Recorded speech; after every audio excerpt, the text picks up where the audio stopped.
The Raven by the Brothers Grimm. There was once a queen who had a little daughter still too young to run alone. One day the child was very troublesome, and the mother could not quiet it, do what she would. She grew impatient, and seeing the ravens flying round the castle, she opened the window and said, "I wish you were a raven and would fly away, then I should have a little peace."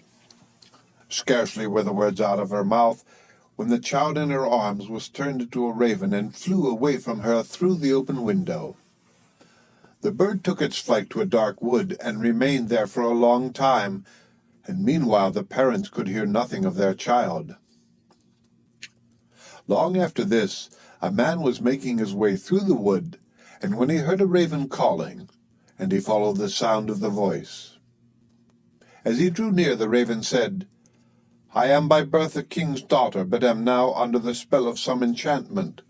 You can, however, set me free." "What am I to do?" he asked. She replied, "Go farther into the wood until you come to a house wherein lives an old woman. She will offer you food and drink, but you must not take of either. If you do, you will fall into a deep sleep and will not be able to help me. In the garden behind the house is a large tan heap, and on that you must stand and watch for me. I shall drive there in my carriage at 2 o'clock in the afternoon for 3 successive days. The first day it will be drawn by 4 white, the second by 4 chestnut, and the last by 4 black horses. But if you fail to keep awake, and I find you sleeping, I shall not be set free." The man promised to do all that she wished, but the raven said, "Alas, I know even now that you will take something from the woman and be unable to save me." The man assured her again that he would on no account touch a thing to eat or drink. When he came to the house and went inside, the old woman met him and said, "Poor man, how tired you are! Come in and rest, and let me give you something to eat and drink." "No," answered the man, "I will neither eat nor drink." But she would not leave him alone, and urged him, saying, "If you will not eat anything, at least you may take a draught of wine. 1 drink counts for nothing." And at last he allowed himself to be persuaded and drank.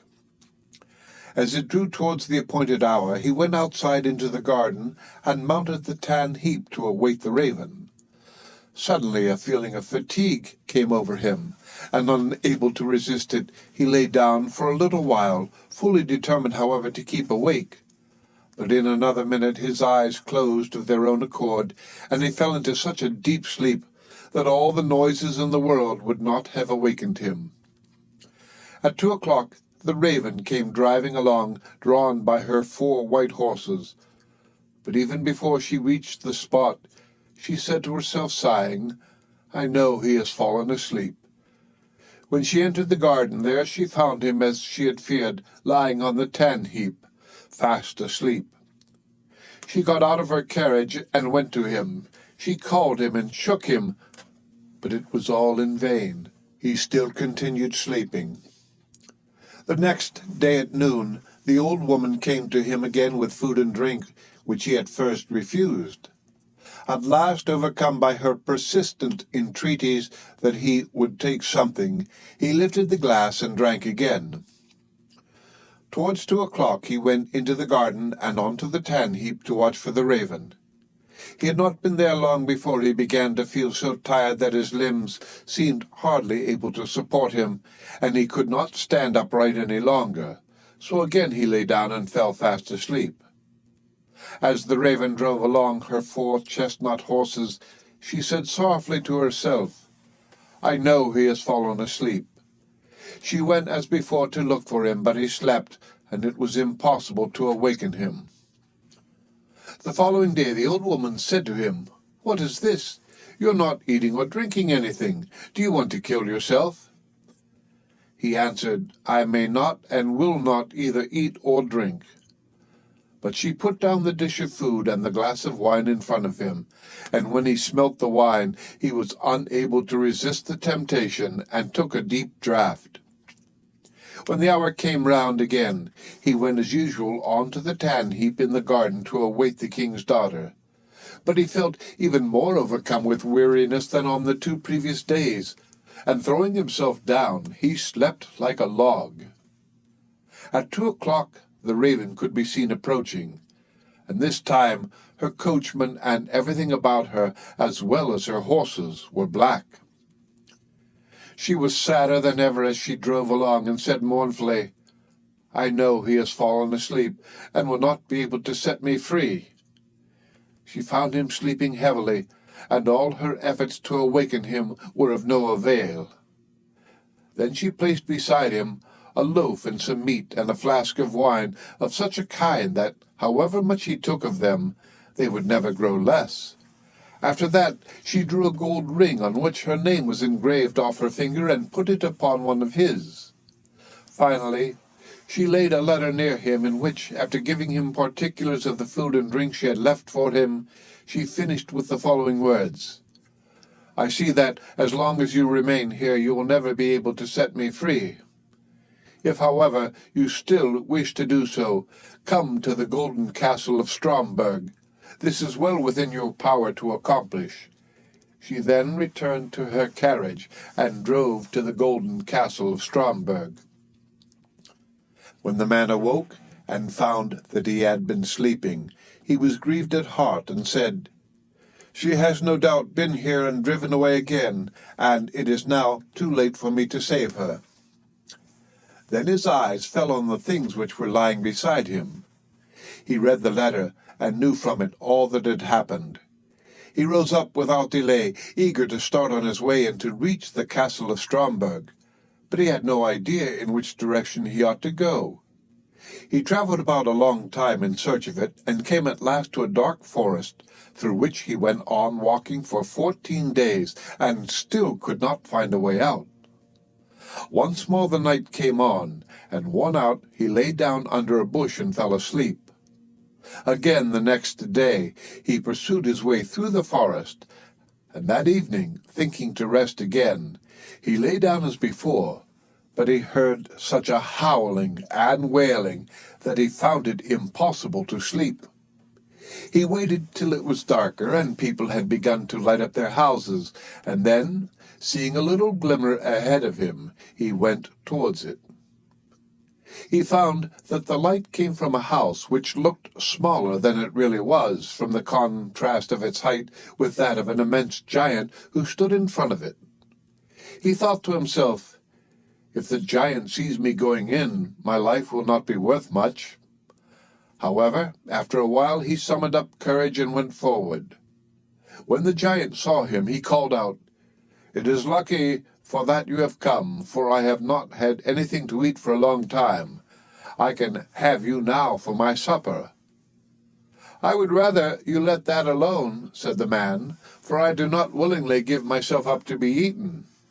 If you are wanting food, I have enough to satisfy your hunger." "If that is so," replied the giant, "I will leave you in peace. I only thought of eating you because I had nothing else." So they went indoors together and sat down, and the man brought out the bread, meat, and wine, which, although he had eaten and drunk of them, were still unconsumed. The giant was pleased with the good cheer, and ate and drank to his heart's content. When he had finished his supper, the man asked him if he could direct him to the castle of Stromberg. The giant said, "I will look on my map. On it are marked all the towns, villages, and houses." So he fetched his map and looked for the castle, but could not find it. "Never mind," he said, "I have larger maps upstairs in the cupboard. We will look on those." But they searched in vain, for the castle was not marked even on these. The man now thought he should like to continue his journey, but the giant begged him to remain for a day or two longer until the return of his brother, who was away in search of provisions.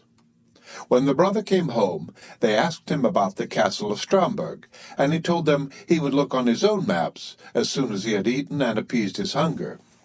Accordingly, when he had finished his supper, they all went up together to his room and looked through his maps, but the castle was not to be found.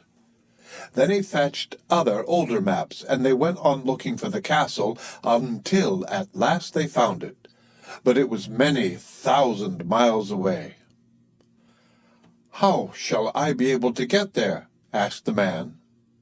"I have 2 hours to spare," said the giant, "and I will carry you into the neighborhood of the castle. I must then return to look after the child who is in our care." The giant thereupon carried the man to within about 100 leagues of the castle, where he left him, saying, "You will be able to walk the remainder of the way yourself." The man journeyed on day and night till he reached the golden castle of Stromberg. He found it situated, however, on a glass mountain, and looking up from the foot, he saw the enchanted maiden drive round her castle and then go inside. He was overjoyed to see her, and longed to get to the top of the mountain. But the sides were so slippery that every time he attempted to climb, he fell back again. When he saw that it was impossible to reach her, he was greatly grieved, and said to himself, "I will remain here and wait for her." So he built himself a little hut, and there he sat and watched for a whole year, and every day he saw the king's daughter driving round the castle, but still was unable to get nearer to her.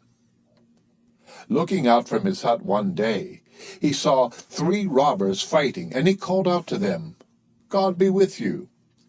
They stopped when they heard the call, but looking round and seeing nobody, they went on again with their fighting, which now became more furious.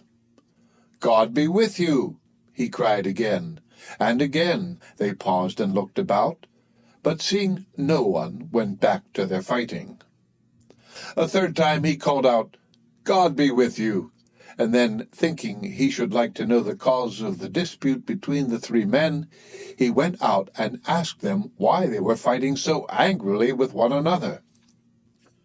One of them said that he had found a stick, and that he had but to strike it against any door through which he wished to pass, and it immediately flew open.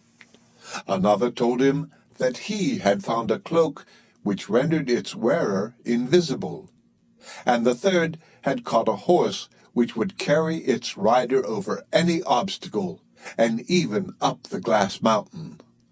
They had been unable to decide whether they would keep together and have the things in common, or whether they would separate. On hearing this, the man said, "I will give you something in exchange for those 3 things. Not money, for that I have not got, but something that is of far more value. I must first, however, prove whether all you have told me about your 3 things is true." The robbers therefore made him get on the horse, and handed him the stick and the cloak, and when he had put this round him, he was no longer visible. Then he fell upon them with the stick, and beat them one after another, crying, "There, you idle vagabonds, you have got what you deserve. Are you satisfied now?" After this, he rode up the glass mountain.